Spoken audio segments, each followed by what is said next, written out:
مکہ کے کچھ سرداروں نے نبی کریم سے کہا، اے محمد، اگر آپ واقعی سچے نبی ہیں تو ہمیں کوئی بڑا نشان دکھائیں۔ نبی کریم نے فرمایا، اگر میں ایسا کر دوں تو کیا تم ایمان لاؤ گے؟ انہوں نے کہا، ہاں۔ اس وقت چاند پورا روشن تھا۔ نبی کریم نے آسمان کی طرف اشارہ فرمایا۔ اللہ کے حکم سے چاند دو حصوں میں تقسیم ہو گیا۔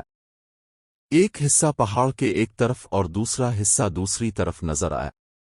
مکہ کے لوگ حیران رہ گئے۔ کچھ نے کہا یہ جادو ہے، لیکن کچھ نے فوراً ایمان قبول کر لیا کہ جادو آسمان پر اثر نہیں کر سکتا۔ دور کے سفر سے آنے والے قافلوں نے بھی یہی گواہی دی کہ ہم نے بھی اسی رات چاند کو ٹوٹتا ہوا دیکھا تھا۔ یہ واقعہ نبی کریم کی سچائی، عظمت اور اللہ کی مدد کی واضح نشانی تھا۔